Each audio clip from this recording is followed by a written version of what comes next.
안녕하십니까.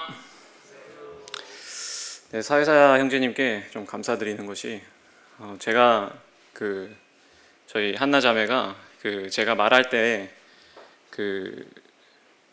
자신감이 없을 때 이제 목소리가 좀 기어 들어간대요. 그래서 지켜보면서 제가 목소리가 기어 들어갈 때가 두 개가 있는데, 말씀 준비가 좀 덜 됐을 때 좀 목소리가 기어 들어가고, 필리핀 캠프 할 때 영어 쓸 때 그렇게 기어 들어간답니다. 그래서 약간 좀 목소리가 좀 깔아앉겠구나라는 걱정을 했었는데, 형제님께서 되게 높은 찬양을 골라주셔가지고 목을 좀 풀고 나올 수 있었습니다. 어제가 중복이었죠. 여름에 더위 조심하셔서 이렇게 건강 잘 챙기시면 좋겠습니다. 오늘은 이제 우리에게 맡기신 것이라는 주제로 간단하게 제가 마태복음 25장에 있는 달란트의 비유, 다들 아시는 비유입니다. 그 비유를 보면서 제가 느낀 것들 이렇게 나누면 좋겠다는 생각이 들었습니다. 다들 아시겠지만 제가 대학교 입학팀에서 일하고 있습니다. 한 5년, 6년쯤 4, 5년 된 것 같습니다. 그래서 뉴스 같은 거 보시는 분들은 아시겠지만 요새 대학교가 녹록치가 않습니다. 그래서 고등학교 입시 설명회 같은 거를 가면서 이제 대학교 홍보할 일이 많이 있는데, 사실 저희 때만 해도 한 반에 한 40명쯤 있었거든요. 근데 지금 고등학교 가면은 한 많으면 25명 있나요? 그 정도 있습니다. 그리고 저 때만 하더라도 막 3학년 10몇 반 이렇게까지 있었는데, 뭐 10몇 반 이렇게 넘어가는 학교가 없어요. 그래서 학생들이 많이 줄고 있기 때문에 대학교도 약간 생존 경쟁에 있는 상황입니다. 그래서 예전엔 진주에 있는 시골에 있는 뭐 고등학교를 갔는데 전교생이 4명 있더라고요. 그래서 4명 앞에서 입시 설명회 하고 막 그랬었습니다. 근데 여튼 중요한 시기에 이렇게 제가 입학팀에서 일을 하고 있으니까 저희 대학교 직원 중에 대빵이신 분이 계시거든요. 대장 직원분이 계시는데, 그분이 이제 저한테 이제 농담 반 진담 반으로 이렇게 막 이런 말들을 계속 찌르셔요. 근데 그분이 약간 저한테 이렇게 쿡쿡 찌르는 걸 좋아하시거든요. 제가 그분 목소리를 흉내 낼 수 있는 성대모사 실력이 없어서 되게 아쉬운데, 그분 고향이 함양입니다. 함양 혹시 어딘 줄 아십니까? 저는 그분 때문에 함양이라는 곳이 있는 걸 처음 알았거든요. 정말 지리산 산골짜기더라고요. 그래서 함양에서 있는 그 스타트를 가지고 저한테 막 훅훅 찌르시는데, 집에 애가 없기 전에는 지나가시다가 저를 보면은 야 하면서 물어보시면서 너 막 정년 퇴임할 때까지 뭐 일할 수 있을 것 같냐면서 막 이렇게 쿡쿡 찌르세요. 농담 반 진담 반으로. 근데 이제 애가 생기니까 지나가면서 물으시는 게 야 이제 너 애 대학교 졸업시킬 때까지 이렇게 다닐 수 있겠냐 이렇게 막 물어보시더라고요. 그래서 사무실에 있을 때 그 말을 하시길래 아유 뭐 열심히 해야죠. 그러니까 그분이 이제 좀 범상치 않으신 분인 게, 제 종교, 제 믿음을 가지고 많이 이렇게 한 번씩 쿡쿡 찌르시거든요. 그래서 야 하나님이 뭐 너 밥 먹여 준다더냐 이런 식으로 이렇게 도전을 하시더라고요. 짧게. 제가 또 가만히 있을 수 없잖아요. 그 말을 듣고 아무 말 안 하고 그냥 숙일 수가 없잖아요. 그래서 아유 당연히 먹이시죠 이렇게 말씀을 드리니까 그분이 또 말씀하시는 게, 그러니까 네가 노력 안 해도 하나님 밥 먹여 준다고 이렇게 답을 하시는 거예요. 그래서 제가 아유 그래도 노력은 해야죠 하면서 이렇게 간단한 대화를 했는데, 조금 의미심장하게 와닿았습니다. 제가 직장 생활하고 그리고 제가 이렇게 일을 하는 것이 물론 저 먹고 살자고 하는 일이긴 합니다만은, 또한 이제 제가 믿고 있는 하나님에 대해서도 같이 연관지어 생각하신다는 게 조금 의미심장하게 다가오는 순간이었어요. 진짜 최근에 있었던 일이었거든요. 자, 그분을 진짜 조금 특별하게 생각하는 게, 제가 직장 다닌 지 얼마 안 됐을 때 그분이랑 회식을 한 일이 있었는데, 그분이 뭐 술 한잔 거치시면서, 저는 이제 술 안 마시니까 잠자코 밥 먹고 있었죠. 근데 술 한잔 거치시면서 야 우리는 청직이야 이러시는 거예요. 회사 생활하면서 청직이란 단어를 들을 일이 사실은 없잖아요. 성경에서나 청직이란 단어가 있지, 애초에 청직이란 단어 자체가 성경에서 많이 쓰는 단어이기 때문에 뭐 일상생활 들으면서 그 단원을 들을 일이 사실은 거의 없는데 밥 먹다가 갑자기 우리는 청직이야 그러길래 갑자기 이렇게 눈이 떠가지고 저도 모르게 청직이요? 이러니까 청직이지 하면서 이렇게 설명하시는 게 이제 대학교를 이렇게 출원해서 어쨌든 대학을 세워가지고 자기 재산을 이렇게 바쳐서 교육 사업에다가 투자를 했고 우리 대학의 이사장 되시는 분께서 그리고 저 지금 일하는 각각 직원에 있는 사람들은 그 이사장이 위임한 권한에 따라서 그 맡긴 재산을 잘 관리하고 그 목적에 따라서 쓰일 수 있도록 하는 게 그 대학의 교직원의 일이지 않습니까? 그러니까 청직인 거죠. 주인께서 맡기신 재산과 직분을 활용해서 그 역할을 다하는 것. 그게 청지기의 본분인 것이죠. 그래서 이제 그 말을 이제 전혀 생각지도 못한 분한테 들으면서 이제 제가 직장 생활을 어떤 마인드로 해야겠다 이런 것들에 대해서 이렇게 생각해 보게 되는 계기가 됐었습니다. 그분을 볼 때마다 그분과 에피소드가 있을 때마다 그런 게 생각이 나요. 그 청지기 얘기를 하셨던 게 제가 그 직장 생활을 한 9년 가까이 했고요. 벌써 9년을 했어요. 그래서 내년이면 10년이고요. 그리고 교회학교 교사로서 13년을 했더라고요. 그래서 제가 36이니까 20살 때 이제 대학교 올라오면서 학생회 교사부터 시작해서 군대 2년, 교환학생 1년, 3년 빼면은 13년을 이렇게 교회학교 교사로 일했더라고요. 참 그렇게 할 수 있었다는 것 자체가 주님께서 주신 은혜라고 정말 생각합니다. 요새같이 뭐 이렇게 직장이라든지 여러 가지 일들로 개인의 신변이 쉽게 바뀔 수 있는 시대에 정말 한 교회에서 이렇게 직분을 13년간 맡을 수 있다는 것 그 자체가 사실은 하나님께서 주신 은혜고 또 청지기의 직분으로서 이렇게 맡을 수 있다는 것 자체가 하나님께서 주신 큰 배려라고 생각을 합니다. 근데 이제 그 청지기 직분에 맞게 제가 그 역할을 잘 해낼 수 있었나라는 것을 되돌아봤을 때 부끄러운 점이 많고 또 죄송한 성도님들과 하나님께 죄송한 점도 많이 있는 것 같아요. 여튼 오늘은 우리에게 맡기신 청지기에 대해서 최근에 또 많은 형제님들께서 전해주셨지만 그 청지기의 역할에 대해서 한번 생각해보는 시간을 가지려고 합니다. 베드로전서 4장 10절에는 각각 은사를 받은 대로 하나님의 여러 가지 은혜를 맡은 선한 청지기 같이 서로 봉사하라라고 했습니다. 청지기의 특징이 뭐냐면은 경영하는 것 같아요. 경영. 사실 청지기라는 것은 단순히 시키는 일만 하는 사람을 청지기라고 하지 않거든요. 요셉이 딱 좋은 예인 것 같습니다. 보디발의 노예였습니다. 요셉은 보디발의 노예였는데 물론 신부는 노예였는데 맡은 역할은 청직이었죠. 집안의 사물을 맡아서 하는 일이 요셉의 역할이었습니다. 그냥 주인이 시키는 대로 하는 것뿐만 아니라 주인의 재산을 자의적으로 잘 관리하는, 주인의 어떤 마음을 어느 정도 이해해서 그것을 잘 관리하는 게 요셉의 역할이었죠. 그게 청지기의 역할인 것 같습니다. 실제로도 로마 시대의 청지기들은 진짜 똑똑한 노예 출신이지만 똑똑한 친구들을 데려다가 이제 법률 가르치고 뭐 회계 가르치고 뭐 그래가지고 거의 뭐 일반 평민보다 엄청나게 많은 급여를 주고 그 노예들 자체도 이제 자기는 다른 사람들이랑 다르다. 난 일반 노예랑 다르고 일반 평민이랑 다르다라는 어떤 자긍심을 가지고 주인에게 충성을 다했었다고 알고 있거든요. 그래서 우리는 청직인데 청지기는 단지 어떤 시키는 일만 단순히 하는 그런 일이 아니라 주인의 마음을 알고 주인께서 주신 어떤 것들을 분담해서 하는 어떤 경영자의 마음으로 일하는 것이 청지기의 마음이라는 것이죠. 사실 하나님도 사실 경영하시는 분이시지 않습니까?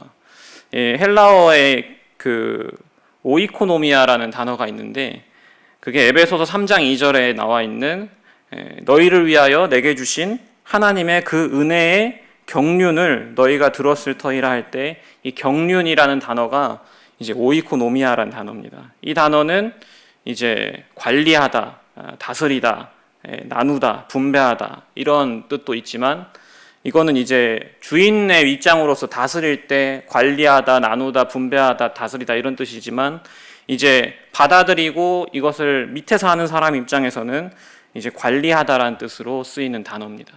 그래서 하나님께서도 오이코노미아, 경영하시는 분이시고, 또 청직이란 단어도 오이코노모스라고 해서 경영하는 사람이거든요. 그래서 하나님께서도 위에서 이제 이 세상을 다스리시고 치리하시고, 우리는 하나님의 어떤 직분을 받아서 우리가 가진 권한과 직분 안에서 경영하는 사람들이라는 거죠. 단순히 그냥 시킨 일을 그냥 기계적으로 그냥 하는 사람뿐만 아니라 그보다 더 큰 의미가 있다라는 것입니다. 사실 그래서 누가복음 22장 29절에도 내 아버지께서 나라를 내게 맡기신 것 같이 나도 너희에게 맡긴다라는 말씀이 있습니다. 예수님께서 말씀하시는데요. 아버지께서 그 나라를 나에게 맡기셨는데 그 맡기신 것을 또 너희한테 맡긴다라는 말이 누가복음 22장에 나온다는 것이죠. 그래서 참 하나님께서 맡기시는 걸 좋아하시는 분 같아요. 사실 그 바울 사도랑 그 같이 일하는 사람들도 이제 신약 교회를 돌아보면서 하는 주 역할이 뭐였냐면은 맡기는 일이었거든요. 충성된 사람을 딱 봐서 이 교회의 장로로 세우는 일이 주된 바울과 그 사역자들이 같이 하는 주된 일이었고, 구약에서도 늘 하나님께서는 늘 맡길 사람을 늘 찾으셨어요. 맡길 사람을. 언변의 능력은 없지만 연소에서 정말 능력은 없어 보이는 예레미야를 택해서 내가 전할 말은 전해달라고 이렇게 하시는 것들. 그래서 하나님께서는 늘 뭔가 내 권한을 맡겨서 누군가에게 줄 사람을 늘 찾고 있었다라는 것이죠. 그래서 생각보다 그분께서 직접 그분의 팔로 이렇게 직접적으로 뭔가 일을 처리하시는 거는 생각보다 성경에는 많지는 않죠. 이스라엘 백성을 끌어내는 그런 기적 같은 일을 하실 때는 하나님께서 직접 이렇게 끌어내셨지만, 왜 대부분의 구약이나 이런 부분들을 찾아보면은 하나님께서는 늘 자기 마음에 맞는 그 사람을 데리고 그 사람에게 뭔가를 맡겨서 일을 하시는 걸 좋아하시는 분이셨어요. 우리도 사실은 마찬가지라는 것이죠. 우리도 사실은 하나님께서 어떤 맡기신 부분의 청직이다. 우리가 아까 봤었던 베드로전서 4장 10절에 각약 은사를 따라서 선한 청지기 같이 서로 봉사하라라고 한다는 것은, 청직이라는 단어가 나온 이상 하나님께서 무엇인가 맡긴 게 있다라는 것과 똑같은 단어라고 생각을 합니다. 서론이 좀 길었는데요. 마태복음 15장 14절에서 30절, 제가 좀 길지만 제가 빨리 한번 읽어보도록 하겠습니다. 14절입니다. 또 어떤 사람이 타국에 갈 때 그 종들을 불러 자기 소유를 맡긴과 같으니 각각 그 재능대로 한 사람에게는 금 5달란트, 한 사람에게는 2달란트를, 한 사람에게는 1달란트를 주고 떠났더니 5달란트 받은 자는 바로 가서 그것으로 장사하여 또 5달란트를 남기고, 2달란트 받은 자도 그같이 하여 또 2달란트를 남겼으되, 1달란트 받은 자는 가서 땅을 파고 그 주인의 돈을 감추어 두었더니 오랜 후에 그 종들의 주인이 돌아와 그들과 결산할세 5달란트 받았던 자는 5달란트를 더 가지고 와서 이르되, 주인이여, 내게 5달란트를 주셨는데 보소서 내가 또 5달란트를 남겼나이다. 그 주인이 이르되, 잘하였도다 착하고 충성된 종아, 내가 적은 일에 충성하였음에 내가 많은 것을 내게 맡기리니 내 주인의 즐거움에 참여할지어다 하고, 2달란트 받았던 자도 와서 이르되, 주인이여, 내게 2달란트를 주셨는데 보소서 내가 또 2달란트를 남겼나이다. 그 주인이 이르되, 잘하였도다 착하고 충성된 종아, 내가 적은 일에 충성하였음에 내가 많은 것을 내게 맡기리니 내 주인의 즐거움에 참여할지어다 하고, 1달란트 받았던 자는 와서 이르되, 주인이여, 당신은 굳은 사람이라 심지 않은 데서 거두고 해치지 않은 데서 모으는 줄을 내가 알았으므로 두려워하여 나가서 당신의 달란트를 땅에 감추어 두었었나이다. 보소서 당신의 것을 가지셨나이다. 그 주인이 대답하여 이르되, 악하고 게으른 종아, 나는 심지 않은 데서 거두고 해치지 않은 데서 모으는 줄로 내가 알았더냐. 그러면 내가 마땅히 내 돈을 취리하는 자들에게나 맡겼다가 내가 돌아와서 내 원금과 이자를 받게 하였을 것이니라 하고, 그에게서 1달란트를 빼앗아 10달란트 가진 자에게 주라. 무릇 있는 자는 받아 풍족하게 되고 없는 자는 그 있는 것까지 빼앗기리라. 이 무익한 종을 바깥 어두운 데로 내쫓으라. 거기서 슬피 울며 이를 갈리라 하니라. 잘 아시는 말씀입니다. 누가복음 19장에 비슷한 또 비유가 하나 나옵니다.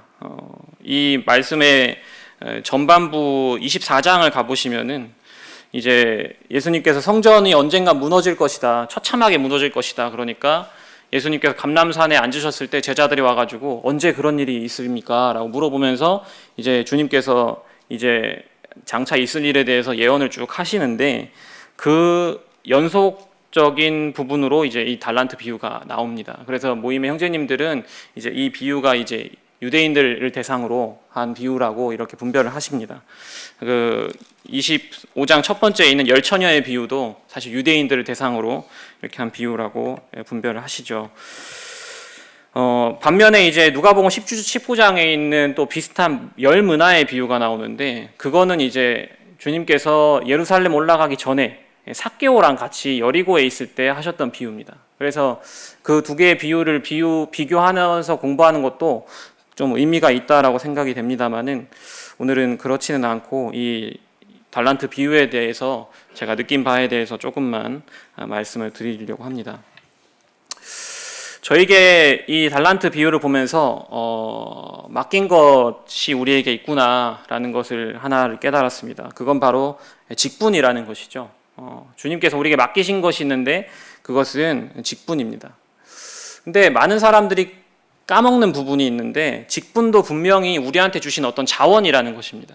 그러니까 저라고 치면 교회 학교 교사라는 어떤 직분을 맡고 일을 하고 있는데 이 직분은 직분뿐만 아니라 그 자체가 저의 자원이 된다라는 것이죠. 그거를 사실 많은 사람이 까먹는 것 같아요. 저도 교회 학교 교사 몇 명 하면서 좀 이렇게 지치고 좀 이렇게 매너리즘에 혹시 빠질 만할 때 있을 때가 있는데 그럴 게 아니라는 것이죠. 이 직분이라는 것 자체는 저희들이 해야 될 일이기도 하지만 그 자체가 자원이라는 것입니다. 디모데전서 3장 13절에 가보면은 집사의 직분을 잘한 자들은 아름다운 지위와 그리스도 예수 안에 있는 믿음의 큰 담력을 얻는다. 그래서 교회 안에서 집사의 직분을 잘한 사람은 그 자체로 아름다운 지위를 얻고 큰 담력을 얻는다는 것이죠. 어떤 주님의 일을 할 때 그리고 주님과 동행할 때 그 자체가 큰 자산이 된다는 것입니다. 직분을 잘하는 것 그 자체만으로도. 그래서 우리에게 주신 직분이 있다는 것이죠. 이 직분이 직분이지만 또한 자원이라는 것을 가장 잘 알았던 사람이 바울이었다고 생각합니다. 바울은 늘 이제 여러 말씀에서 자기가 복음을 꼭 전해야 되는 사람이라고 이렇게 얘기하면서 고린도 전서에서는 이제 내가 이건 부득불 할 일이다. 내 직분으로 하는 것은 그냥 내가 해야 되는 일인 것이다. 내가 만약 복음을 안 전하면은 내게 화가 있을 것이다. 이렇게 말씀을 고린도전서 9장에 했는데 이 말씀은 실제로 내가 바울이 진짜로 복음을 안 전하면은 하나님의 어떤 심판이 꽉 내려질 것이다. 뭐 이렇게 받아들여지기보다는 바울에게 있어서 그 이방인의 사도로서 복음을 전하는 그 일은 단지 그냥 어떤 일에 지나지 않는 그것보다 더 이상이라는 것이죠. 자신의 생활이고 자기가 살아가는 이유고 내가 내 몸을 움직이는 원동력이 된다라고 사실은 좀 받아들여졌습니다. 또 고린도전서 후반부에 가보면은 나는 다름질하기를 향방 없는 것 같이 아니하고 싸우기를 허공을 치는 것 같이 아니하며 내가 내 몸을 쳐 복종하게 함은 내가 남에게 전파한 후에 자신이 도리어 버림을 당할까 두려워함이다. 그래서 바울은 자기의 직분을 내가 이방인의 사도로서 부름을 받았다는 그 직분을 정말 소중하게 여기고 그것을 그냥 어떤 내가 그냥 해야 될 일, 하나님께서 내가 그냥 이거 하라고 부르셨어. 그 정도로 받아들이는 게 아니라 내 살아가는 삶의 원동력으로 사실 삼았던 것을 볼 수 있는 것이죠. 주님께서는 우리에게 모든 사람들에게 이 직분을 주셨다는 것입니다. 어떤 할 일 그 이상을 떠나서 그 일 그 자체로도 우리의 원동력이 되는 그런 것을 우리에게 주셨다라는 것이 생각이 났습니다. 이 직분이란 어떤 것일까에 대해서 조금 이렇게 말씀을 보다 보니까 의문이 생긴 것이 15장 21절에 가보시면 착하고 충성된 종아 내가 적은 일에 충성하였음에 내가 많은 것을 내게 맡기리니 라고 되어 있어서 작은 일인가 뭐 이런 생각이 좀 들었습니다. 주님께서 주신 이 일 달란트를 주어서 올 때까지 잘 관리하라라고 한 일, 그 일에 대해서 주인이 종이 왔을 때 결산할 때 야 네가 작은 일 열심히 했으니까 크게 보상해 줄게 이렇게 말하는 걸 보면서 이게 작은 일일까라는 것에 대해서 좀 의문을 가졌는데 작다 크다는 어쨌든 상대적인 거잖아요. 여기 보시면은 21절에 가보시면은 이 적은 일이라는 것은 이 일 자체가 실제로 변변치 않은 보잘것없는 일이라는 의미가 아니라 이 일을 함으로써 베풀어 주시는 그 일이 너무나 크기 때문에, 그것을 보답해 주시는 하나님의 상이 너무나 크기 때문에 상대적으로 작은 일이다라고 표현한 것이 아닌가라는 생각이 들었습니다. 저희가 이 땅에서 각 교회 어떤 한 부분으로서 적든 크든 중요한 일이든 덜 중요한 일로 보일 것 같은 일이든 하여간 주님께서 주신 그 직분을 행하는, 그것을 나중에 여러분들이 비유의 끝을 아시는 것처럼 결산할 그때가 오는데, 그것은 이 땅에서는 비록 조그마하고 별거 아닌 일인 것처럼 보일지 몰라도 주님께서는 그거 상상할 수 없는 더 큰 엄청난 것을 우리에게 보상하실 것이기 때문에 이 일은 적은 일이 아닌 것이라는 것이죠. 그래서 이 일은 정말 이 주님께서 우리에게 각 은사대로 맡기신 이 직분은 결코 작은 일이 아니다라는 생각이 들면서, 또 드는 생각이 이제 너무 큰 일은 아닐까, 감당치 못하는 일을 주시는 것은 아닌가라는 생각을 하는데, 또 24절에 가보면은 이제 악하고 게으른, 한 달란트만 받았던 악하고 게으른 종이 자기가 달란트를 감추면서 변명했던 말씀이 24절에 나옵니다.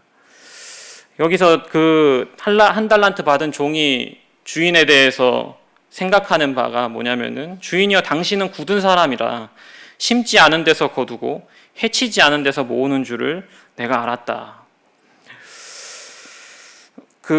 이게 참 선뜻 이게 무슨 말인지 잘 이해가 안 되잖아요. 근데 잘 생각해 보면은 불가능한 일을 맡기는 사람인 줄 알았다라는 표현입니다. 뿌리지 않았는데 열매를 기대하시고, 주인님, 내가 주인님을 알았는데 주인님은 뿌리지 않았는데 열매를 기대하시고, 해친다라는 건 이게 씨를 흩뿌린다는 거거든요. 씨를 흩뿌리지 않은 데서 열매를 구하시는 분인 줄 제가 사실 주인님을 그렇게 생각했었기 때문에 이제 함부로 움직이지 못했습니다. 그런 변명을 하고 있죠.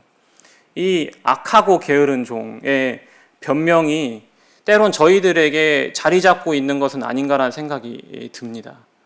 너무 커 보이잖아요. 주님의 일을 한다라는 것 자체가 왠지 진짜 정말 엄청난 일을 해야 될 것 같고, 정말 믿음의 연식이 어느 정도 차고 교회 생활 이 정도 했으면은 뭔가 큰 일을 해야 될 것 같고, 내가 엄청난 뭔가를 해야 될 것 같은데 그게 너무 부담되니까 못할 것 같다. 저도 왠지 청년들이랑 뭔가를 할 때 뭔가 좀 대단한 일을 해야 될 것 같고, 뭔가를 만나갖고 엄청 의미 있는 일을 해야 될 것 같은데 뭘 해야 되지라는 고민을 하면서 하루를 보내요, 그냥. 그래서 이맘때쯤 이걸 하면 좋겠다, 하면 너무 의미 있지, 이렇게 그냥 그러니까 이런저런 이렇게 그냥 각만 재다가 결국 아무 일도 못하고 지나가는 때를 보는 것 같아요. 정말 하나님, 이 악하고 게으른 종이 하나님에 대해서, 주님에 대해서 오해한 것이죠. 기적 같은 일을 해야만 하고, 그리고 준 것도 없는데 찾아야 되고, 내 능력 밖의 일을 하라고 강요하는, 하나님께서는 엄청난 뭔가 대단한 일을 하시기를 기뻐하셔. 그렇게 사실은 오해했기 때문에 도리어 아무 일도 하지 않는 그런 착각을 한 것이 아닌가. 제가 이런 생각을 할 때 한 번씩 꼭 생각나는 말씀이 시편 131편입니다. 짧은 말씀, 3절짜리 말씀이니까 제가 한번 읽어보도록 하겠습니다. 시편 131편인데요. 여호와여, 내 마음이 교만하지 아니하고 내 눈이 오만하지 아니하오며 내가 큰 일과 감당하지 못할 놀라운 일을 하려고 힘쓰지 아니하나이다. 실로 내가 내 영혼으로 고요하고 평온하게 하기를 젖된 아이가 그의 어머니 품에 있음 같게 하였나니 내 영혼이 젖된 아이와 같도다. 이스라엘아, 지금부터 영원까지 여호와를 바랄지어다. 세 번역으로 이제 조금 더 들고 와봤는데, 주님, 내가 교만한 마음을 버렸습니다. 오만한 길에서 돌아섰습니다. 너무 큰 것을 가지려고 나서지 않으며 분에 넘치는 놀라운 일을 이루려고도 하지 않습니다. 오히려 내 마음은 고요하고 평온합니다. 젖된 아이가 어머니 품에 안겨 있듯이 내 영혼도 젖된 아이와 같습니다. 주님의 어떤 일들을 한 많은 종들의 이야기를 들어보면은 뭔가 큰 일을 하려고 애쓴 것이 아니라는 것을 알 수가 있죠. 주님께서 인도하셔서 그 일을 이루신 것을 늘 고백하시고, 그러니까 주님께서 하신 일이기 때문에 이제 마음 깊숙한 곳에서 절로 나오는 고백이 내가 한 일이 아니다. 다 주님께서 하신 일이다. 라는 것을 이렇게 고백하는 걸 볼 수 있습니다. 이 악하고 게으른 종이 오해하고 어쩌면은 고의적으로 그 주인에게 둘러댔던 이 표현, 정말 내 주인은 심지 않은 데서 거두고 해치지 않은 데서 찾는, 정말 내 능력 밖의 일을 하도록만 생각하시는 분이 내 주인이신 줄 알았습니다 라고 하는 것은 정말 우리가 그 말에 속으면 안 되는 것이죠. 정말 우리에게 맡겨진 그 조그만 일이라도 이렇게 할 수 있는, 그것이 우리에게 필요한 것입니다. 제가 작년 올해 이렇게 청년의 교사로서 이렇게 했는 일들을 쭉 돌아봤을 때 사실 제일 잘한 일, 작년 올해 들어서 제일 잘한 일이 뭐였지 하고 생각해 봤을 때 그건 전화 한 통 했던 게 제일 잘했던 일 같습니다. 작년에 그 임성실 자매님이 그 좋은 땅 도서관에서 동영상 강좌를 여신 적이 있으세요. 그래서 그 동영상 간단한 편집하는 강좌를 여셨는데 청년들이 들으면 좋겠다 그래가지고 청년들 이제 누가 들을 거냐 이렇게 막 조사하고 있었는데, 그때 든 생각이 갑자기 이제 그 조요한 형제가 갑자기 생각이 났어요. 그때만 하더라도 뭐 코로나 때문에 정신없어서 연락 두절되고 그냥 뭐 어떻게 지내는지도 잘 모르고 간간히 소식만 듣는 뭐 그런 정도 상태였는데, 갑자기 그 친구 생각이 나가지고 뭐 뚜렷한 계획도 없고 뭐 온다고 해서 뭐가 달라지지도 않을 수도 있지만 혹시나 싶어서 전화 한 통 했던 게 제일 잘했던 일 같습니다. 그래서 그 친구가 와가지고 동영상 강좌 이렇게 들었는데, 듣고 나서 뭐 밥 먹고 이렇게, 그게 계기가 돼서 또 작년 내내 그 친구랑 같이 청년회도 같이 할 수 있었고, 또 그러다 보니 이제 올해 이렇게 침례에 순종하는 것까지 이르렀었거든요. 그게 제일 잘한 일 같아요. 뭐 대단한 뭐 프로그램 준비하고 어떤 캠프 만들고, 물론 그것도 다 값진 일이고 귀한 일이긴 하지만 제 심중에서 내 개인으로서 청년의 교사로서 내가 제일 잘한 일, 그것은 별것 아닌 일처럼 보이지만 내가 신경 쓰고 있는 그 영혼에게 전화 한 통화 걸어가지고 교제해서 만나자라고 했던 그 일이 가장 값진 일이었다는 것이죠. 그래서 우리가 받은 직분, 우리가 해야 되는 일, 주님께서 우리에게 맡기신 일, 그것은 이 게으르고 악한 종이 말하는 것처럼 주님은 정말 심지도 않은 데서 거두는 걸 기대하시는 분 아닙니까? 불가능한 일을 하라고 하시는 분 아닙니까? 이런 것이 아니라 정말 우리가 할 수 있는 일, 해도 우리가 할 능력이 있는 일, 그런 일들을 맡기시는 것이구나라는 것을 깨달았습니다. 또 저희들에게 맡기신 것이 직분뿐만 아니라 또 하나 맡기신 것은 시간을 맡기셨다라는 생각이 들었습니다. 여기 종 3명이 나오는데 한 사람에게는 5달란트, 한 사람에게는 3달란트, 한 사람에게는 1달란트를 주셨는데 세 사람에게 공통적으로 주어진 것이 있었죠. 시간입니다. 시간. 주인께서 떠났다가 다시 돌아오는 그 시간은 세 사람 모두에게 공통적으로 주어졌던 것이었어요. 직분은 다르게 주었을지언정 동일하게 주어진 것이 바로 시간이었죠. 제가 좋아하는 말씀 중에 하나가 에베소서 5장 16절인데 세월을 아끼라 때가 악하다라는 말씀. 우리에게 동일하게 주어진 시간이라는 것이 있죠. 또 시간만 주셨을까라는 생각을 해봤는데, 참 아까 말씀드렸던 그 직분의 증표가 내 재산을 내가 내 주인의 뜻을 따라서 잘 관리해라고 주신 것이 달란트라는 것도 사실은 좀 의미가 있다라는 생각이 듭니다. 돈이잖아요, 돈. 돈을 주신 거예요. 돈을 줬다라는 것은 그 자체로도 관리할 대상뿐만 아니라 능력이 된다라는 것이죠. 돈이 있으면 할 수 있잖아요, 뭐든지. 장사를 해도 되고 뭘 해도 되고 할 수 있잖아요. 주인께서 그것을 주셨다는 것이죠. 능력을 주셨다는 것이죠. 직분뿐만 아니라 그 직분을 행할 수 있는 시간도 주시고 그 직분이라고 맡겨주신 그 달란트로 할 수 있는 능력도 저희들에게 주셨다라는 것이죠. 고린도전서 3장에 보면은 그런즉 누구든지 사람을 자랑하지 말라, 만물이 다 너희 것이다, 이렇게 말씀하신 말씀이 있습니다. 사실 저는 그 부분에 대해서 엄청 공감은 안 돼요. 만물이 다 제 거라고 저는 잘 이게 와닿지가 않거든요. 근데 바울 사도는 내게 능력 주신 자 안에서 내가 모든 것을 할 수 있다라고 빌립보서 4장에서 얘기를 했는데, 최근에 저희가 본 사도행전을 보면서 진짜 바울은 내게 능력 주시는 자 안에서 모든 것을 했던 사람이더라고요.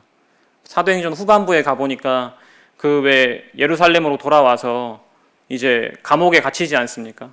감옥에 갇혀가지고 이제 그 당시 뭐 이스라엘 왕이랑 로마 총독 앞에서 얘기하는데, 나 가이사한테 갈 거라고, 나 로마 황제한테 갈 거다. 만약 제가 그런 상황이면은 제가 생각해도 이것은 황제한테 갈 만한 일이 아닐 것 같아서 그런 말 차마 못 꺼낼 것 같아요. 체면이 있고 쪽팔리는 게 있지, 뭐 별것도 아닌 일 가지고 내가 황제 보러 갈 거예요 이렇게 선언을 하는 게 보통 담력이 아니지만, 여튼 바울은 그렇게 말할 줄 알았죠. 바울 사도는. 그래서 바울은 로마까지 가는데 자기 돈 한 푼도 안 쓰고 호위 병력 다 붙여가지고 호화롭게 이제 로마로의 국비 여행을 하지 않습니까? 바울에게 있어서는 정말 그 빌립보서 4장에 나와 있는 것처럼 내게 능력 주시는 자 안에서 내가 모든 것을 할 수 있었던 거였어요. 국비로 써서 국가에서 대주는 로마 여행까지 할 수 있는, 저희에게도 그렇다는 것입니다. 동일한 직분과 동일한 능력을 주셨다라는 것이죠. 저희가 가진 일들을 할 수 있는 그런 것들을 저에게 맡기셨구나라는 것을 이 달란트 비유를 보면서 이렇게 생각이 났었고, 또 한편으로는 맡기셨다라는 것은 때가 되면 가져가신다라는 것이 생각이 났습니다. 맡기셨다라는 것은 내 건 아니라는 거잖아요. 내 건 아닌데 잠시 네가 써 해갖고 주신 거잖아요. 그래서 이거 내 건데, 사실 내 건데 네가 맡아서 잘 좀 관리해봐, 나중에 찾으러 올게, 요게 바로 맡기는 거지 않습니까? 주님께서 우리에게 직분을 맡기시고 시간과 어떤 능력을 맡기신다는 것은 언젠가 그거 찾으러 오신다라는 거예요. 직분이 영원한 게 아니더라고요. 바울이 아까 고린도전서 9장에서 내가 진짜 다 전한 다음에 빼앗길까 봐 두렵다라고 하는 것은 진짜 빼앗기면 어떡하지 이런 게 아니라 자기가 이 일을 할 수 있는 것도 제한이 있다, 영원히 할 수 있는 일이 아니다라는 것을 바울은 알고 있었기 때문이라고 생각하거든요. 저희가 잘 아는 말씀이 많지 않습니까? 저희들에게 맡겨진 이것이 다 내게 아니라는 거, 제가 갖고 있는 이 재산, 능력, 제가 갖고 있는 어떤 재능 이런 거 다 우리 거 아니라는 거 말씀을 통해서 잘 알고 계시지 않습니까?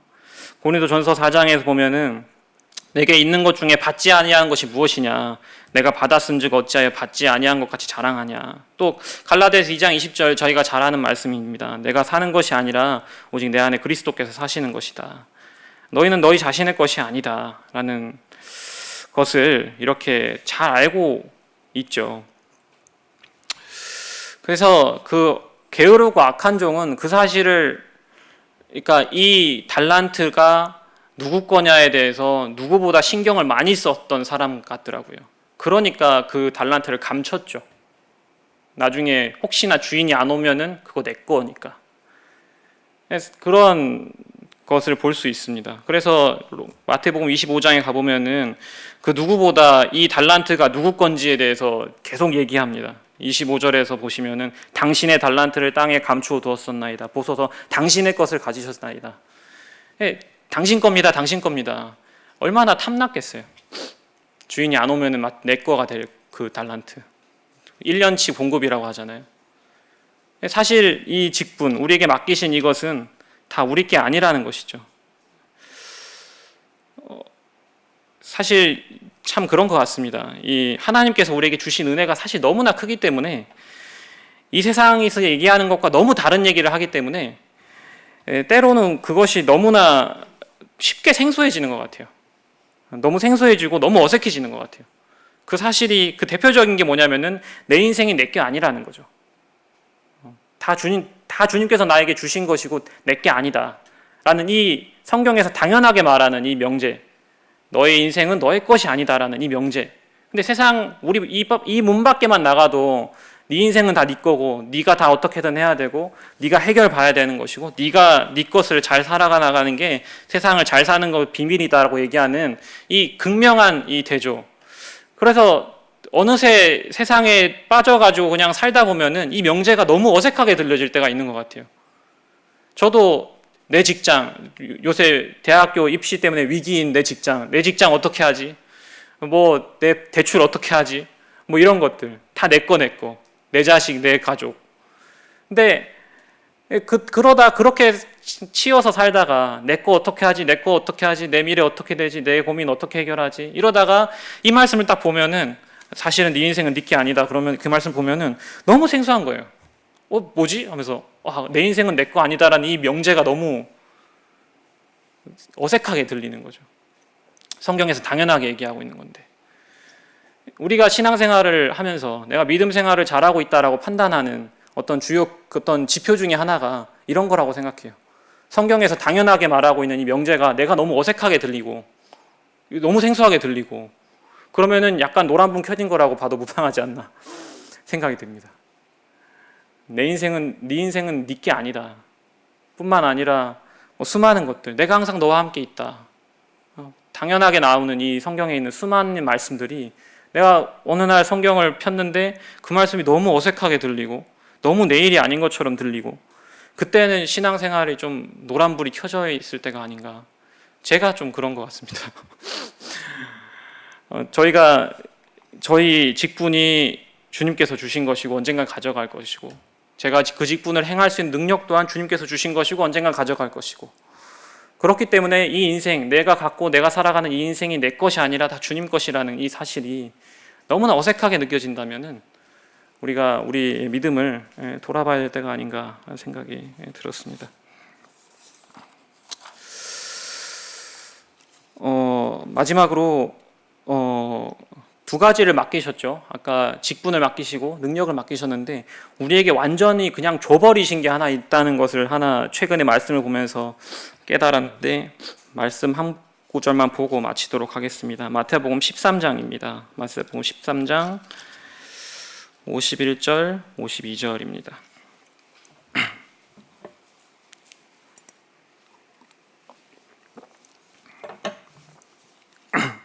읽어보도록 하겠습니다. 51절 52절입니다.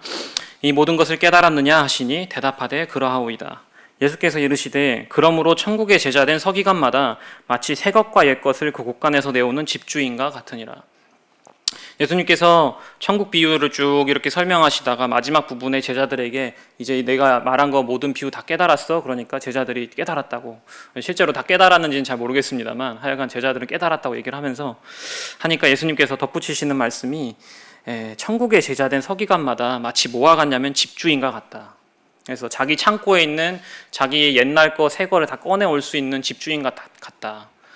청지기는 어쨌든 자기 게 하나도 없잖아요. 직분도 내 게 아니고요. 이 일을 할 수 있는 능력도 내 게 아니고 그것을 남의 것을 함으로써 어떤 대가를 받는 게 청지기인데 주님께서 우리에게 딱 주신 것이 있다면은 이 말씀이다라는 생각이 들었습니다. 형제님께서 많이 분별하시는 것이 이 새 것과 옛 것을 구약과 신약으로 많이 비유해서 이렇게 말씀하시는데 이 옛 것을 새 것과 옛 것을 꺼내올 수 있는 권한을 가진 청지기다 이렇게 안 하셨고 뭐 종이다 이렇게 안 하셨고 집주인이다 이렇게 얘기를 해주셨다라는 게 이번에 좀 새롭게 좀 와닿았습니다. 주님의 제자된 사람은 주님께서 주신 이 말씀을 꺼내와서 사용하는 데 있어서는 진짜 내 것으로 생각하고 사용해도 된다라는 것이죠. 이 다른 거 다 어차피 시간도 가고 직분도 가고 내 모든 인생과 세월은 흘러가지만 하나 영원하게 바뀌지 않고 영원히 내 걸로 주신 것이 있다면 이 말씀이다 라는 것이죠. 이 직분을 쓸 수 있는데 활용하고 내가 이 세상을 살아가는데 쓸 수 있는 온전히 내 것. 물론 이 내 것이라고 해서 마음대로 해석하거나 이상하게 쓰면 안 되겠습니다만 하여간 이건 너의 것이다라고 주신 게 이 말씀이라는 게 참 의미심장하게 이렇게 좀 와닿았습니다. 저희가 많이 아는 것처럼 그 말씀이 우리 어린아이의 젖과 같고 또 디모데후서에 나오는 것처럼 이제 모든 성경은 하나님의 감동으로 된 것으로 이렇게 교훈과 책망과 바르게 함과 의로 교육하기 유익하다라고 하는 것처럼 말씀에 대해서 많은 것들을 이렇게 중요하다라는 것을 알고 있고 저도 그렇게 이해하고 있습니다만은 참 이렇게 다른 차원에서 우리에게 주신 것 다른 것들은 다 세월이 가면 다 잊혀질 수 있지만 사라질 수 있지만 이 말씀을 깨닫고 내가 믿고 순종한 이거는 영원히 내 것이더라고요. 그래서 어떤 분이 이 세상은 그냥 추억 쌓는 곳이라고, 하나님과 나와의 추억 쌓고 이제 천국 올라가서 그 추억 나누는 곳이다 이렇게 얘기하시는데, 그 세월도 직분도 모든 것들은 다 사라지지만 이 추억, 하나님의 말씀과 같이 동행했던 이 추억은 영원히 내 것이겠죠. 그래서 결론을 내리자면 여러분들 참 각 개인으로 저도 저한테 맡기신 일이 무엇인지 한번 생각해 보는 시간이 됐으면 좋겠습니다. 뭐 대단한 어떤 교사 일, 뭐 집사 일 이런 게 아니라 정말 한번 적어봤으면 좋겠어요. 나한테 맡기신 것이 무엇이 있을까? 나에게 청지기로 맡긴 것이 무엇이 있을까? 그리고 또 나한테 주어진 게 무엇이 있을까 한번 생각해 보는 것도 좋은 의미가 있다라는 것이죠. 그리고 저에게 말씀을 주시고 그 직분과 그 능력도 다 사라지고 결산할 때가 올 것이다 라는 것에 대해서 이 마태복음 15장 이 달란트의 비유를 보면서 이렇게 묵상을 해보았습니다. 이상 마치도록 하겠습니다. 감사합니다.